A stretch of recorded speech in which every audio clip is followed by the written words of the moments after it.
सबको जय यीशु की। प्रभु यीशु क्रिस्त में प्यारे भाइयों बहनों, Sunday password to the word इस शीर्षक के अंतर्गत प्रति इतवार के पूजन पद्धति में भाग लेते हुए प्रभु का वचन सुनकर उन वचनों के अनुसार जीवन बिताने की शक्ति, सामर्थ्य, कृपा, अनुग्रह मांगने के लिए मैं आप सभी लोगों का हार्दिक स्वागत करता हूं। आज हम लोग सामान्य काल के 23वें इतवार की पूजन पद्धति में भाग लेने वाले हैं या भाग लेंगे या भाग लेने की तैयारी कर रहे हैं। तो आज के दिन में प्रभु हम सबों को एक विशेष संदेश के साथ हमें निमंत्रण देता है कि हम सभी प्रभु की स्तुति आराधना करने वाले, प्रभु का वचन को सुनने वाले, उसकी घोषणा करने वाले हम बने। इस प्रकार से प्रभु की सेवा में लगे रहने के लिए प्रभु हमें बुलाता है। और आज के दिन में विशेष खास बात यह है, आज के दिन में कलीसिया धन्य कुंवारी मरियम का जन्मोत्सव मनाती है।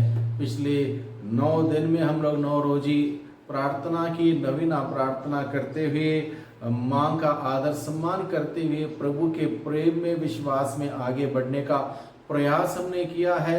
और आज के दिन में माँ का जन्म दिवस मनाने के उपलक्ष्य में हम लोग विशेष रूप से हमारे समस्त कलीसिया के लिए हम प्रार्थना करें। कलीसिया की मुख्य हमारे संत पिता फ्रांसिस के लिए, हमारे सभी धर्माध्यक्षों के लिए, पुरोहितों के लिए, धर्म बहनों के लिए, प्रचारकों के लिए, लोक धर्मियों के लिए हम प्रार्थना करें। जिस प्रकार से माँ मरियम ने बारंबार दर्शन देते हुए संदेश दिया, पापियों के लिए पश्चाताप का वरदान मिलने के लिए, पाने के लिए और पश्चाताप के साथ प्रभु के पास लौट के आने के लिए, वही विशेष खास मकसद को लेकर हम आज के दिन में माँ की मध्यस्थता मांगे, माँ के जन्म दिवस के उपलक्ष्य में, ताकि माँ हम सबों को प्रभु में और आगे बढ़ने के लिए विशेष कृपा हम सबों को प्रदान कराएं। आज के संदेश को बड़े सुंदर तरीके से हम लोग समझने की चेष्टा करें। हर इतवार के भांति आज भी 7 अलग अलग बिंदुओं के माध्यम से आज का संदेश को हम लोग सुनने वाले हैं, इसलिए बड़े ध्यान से इस संदेश को हम लोग सभी सुने। आज के लिए हम सबों को प्रसंग दिया गया है संत मार्कुस के द्वारा रचित सुसमाचार अध्याय 7 पद संख्या 31 से 37 का प्रसंग है। इस प्रसंग हम लोग देखते हैं, लोग एक बहरे गूंगे को यीशु के पास लाए और उन्होंने यह प्रार्थना की कि आप उस पर हाथ रख दीजिए। एक गूंगे बहरे को यीशु के पास लाए। इस बात को लेकर आज के दिन में इस प्रसंग को हमारे सम्मुख रखा गया है, इसलिए हम लोग इस बात को समझने की चेष्टा करें। सबसे पहला बिंदु के रूप में हम लोग समझने की चेष्टा करेंगे, लोग एक बहरे गूंगे को यीशु के पास ले आए। लोग एक बहरे गूंगे को यीशु के पास लेके आए। इसका तात्पर्य यह है, जब इंसान शारीरिक रूप से बीमार पड़ जाता है, शारीरिक रूप से यीशु के पास आने में असमर्थ हो जाता है, चाहे गूंगापन हो, बहरापन हो, बुखार हो, लकवा हो या कोई अन्य बीमारी हो जिसमें इंसान का शरीर कमजोर पड़ जाता हो, वो इंसान यीशु के पास, ईश्वर के पास स्वयं नहीं आ सकता। उस इंसान को दूसरों की सहायता की जरूरत पड़ती है। उसी प्रकार से आध्यात्मिक रूप से जो इंसान बीमार पड़ता है, वो इंसान भी स्वयं ईश्वर के पास नहीं आ सकता।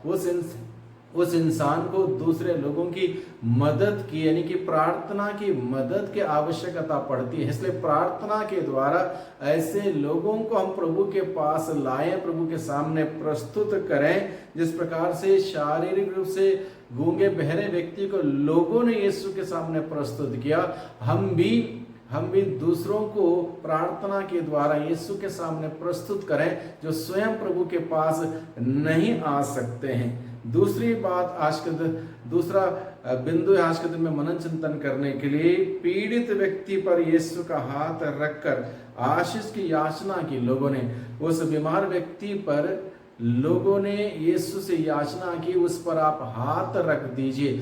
लोगों ने विनती की हाथ रखने के लिए, यानी कि जिस व्यक्ति पर प्रभु यीशु मसीह अपना चंगाई भरा अपना आशीष भरा अनुग्रहकारी हाथ रखेगा, उस इंसान के जीवन के सारे दुर्बलताएं दूर हो जाएंगी, उसकी शारीरिक बीमारियां ठीक हो जाएंगी। और इस विश्वास के साथ लोग उस व्यक्ति को प्रभु के पास लाकर प्रभु से विनती कि आप उस पर हाथ रखिए, यानी कि प्रभु का पवित्र हाथ हम पर रहेगा, हमारे परिवार पर रहेगा, मेहनत परिश्रम पर रहेगा, कामकाज पर रहेगा, बच्चों पर रहेगा, पैसे पर रहेगा, किसी बात की कमी वहां पर नहीं होगी। हर प्रकार के आशीषों से हम सभी भर जाएंगे। तीसरा बिंदु आज के दिन में मनन चिंतन करने के लिए आध्यात्मिक गूंगापन तथा बहरा होना शारीरिक गूंगापन से अधिक खतरनाक है।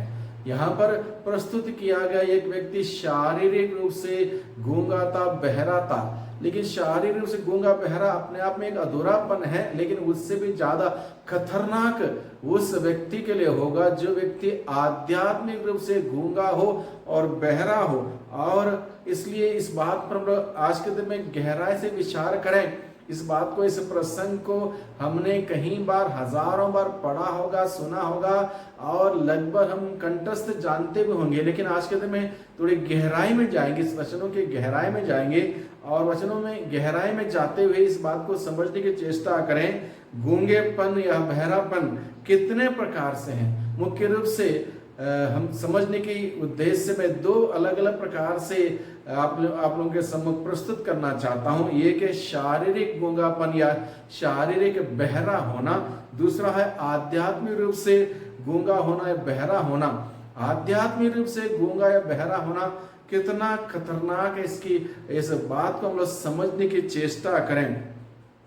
आध्यात्मिक रूप से बहरा यानी कि गूंगा, बहरा या गूंगा होने का मतलब यह है, मान लो जो व्यक्ति शारीरिक रूप से ठीक है लेकिन आध्यात्मिक रूप से ठीक नहीं है, वह व्यक्ति बोल सकता है शारीरिक रूप से, लेकिन आध्यात्मिक रूप से वह व्यक्ति अगर सत्य के लिए नहीं बोलता है, सच्चाई नहीं बोलता है, इसके मतलब वो आध्यात्मिक रूप से गूंगा है।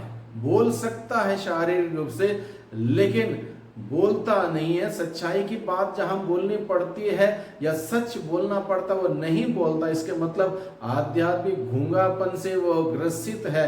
ऐसे लोगों को हमें प्रभु के सम्मुख प्रस्तुत करना बहुत ही जरूरी है।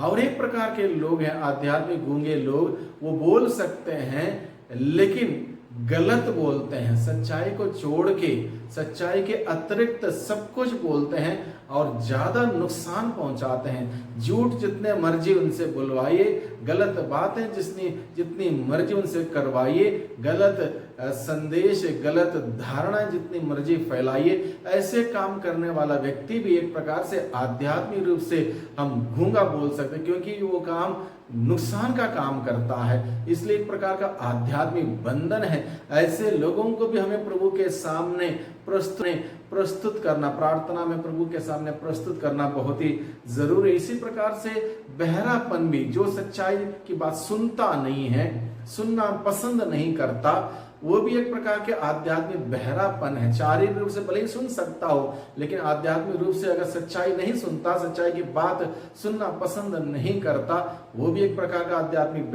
बहरापन है। उसी प्रकार से जो गलत बातें कोई बताता है उसमें बड़ी दिलचस्पी के साथ जो व्यक्ति सुनता है, वो भी एक प्रकार से आध्यात्मिक रूप में बहरापन है। ऐसी लोगों को भी हम प्रभु के सामने प्रस्तुत करने की आवश्यकता है, अन्यथा ऐसे लोग बहुत ज्यादा नुकसान पहुंचा सकते हैं स्वयं हम, हमारे लिए, दूसरों के लिए, आस पड़ोस में, कलीसिया के लिए, हर जगह पर अशांति फैलाने वाले कार्य कर सकते हैं। इसलिए आज के इस वचन को लेकर हम लोग विचार करें, स्वयं पर विचार करें, अपने घर परिवार के लोगों के साथ बैठकर विचार करें, आस पड़ोस के साथ बैठकर विचार करें कि हमें क्या करना चाहिए, हम लोग कहाँ पर हैं, क्या हम लोग आध्यात्मिक बहरेपन में या गूंगेपन में पड़े हुए हैं, उसके शिकार हुए हैं। अगर ऐसा है तो आज का दिन हम सबों को प्रभु के सामने अपने आप को प्रस्तुत करने का या फिर दूसरों को प्रार्थना के द्वारा प्रभु के सामने प्रस्तुत करने का, क्योंकि प्रभु हर व्यक्ति को आजाद करना चाहता है, छुटकारा देना चाहता है।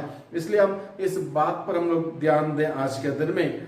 और पांचवा बिंदु है आज के दिन में प्रभु यीशु मसीह आदेश देता है, खुल जा। प्रभु यीशु मसीह के सामने जब लोगों ने उस गूंगे बहरे को प्रस्तुत किया, प्रभु ने वहां पर आदेश दिया, खुल जा। यानी कि यीशु जब आदेश देता है, यीशु जब कमांड देता है, वहां पर हमारे जीवन का सारा बंधन खुल जाता है। इसलिए यीशु आदेश तभी देगा जब हम प्रभु के सामने अपने आप को प्रस्तुत करेंगे या लोगों को प्रार्थना के द्वारा प्रभु के सम्मुख रखेंगे। प्रभु वहां पर आदेश देगा। जब प्रभु का वचन की घोषणा होगी, वहां पर चंगाई आएगी, सारे बंधन खुल जाएगा। छठा बिंदु आज के दिन में मनन चिंतन करने के लिए, यीशु ने उस गूंगे बहरे व्यक्ति को स्पर्श किया।